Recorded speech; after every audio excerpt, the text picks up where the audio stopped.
Hello mga ka-KMs.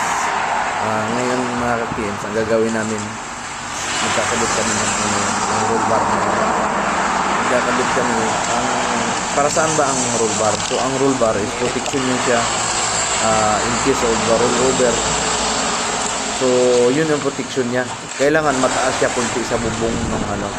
Yan, nakikita nyo. Mataas siya kunti sa bubong ng pick up. So protection yun siya in case of rollover. So yan, nakita nyo diba? Protection yun siya.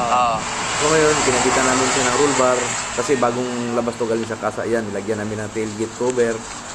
Yan, nilagyan namin ng yung fender flare na yan, slim fender flare. Yan, nilagyan namin. Tapos nilagyan namin body side molding. Yan.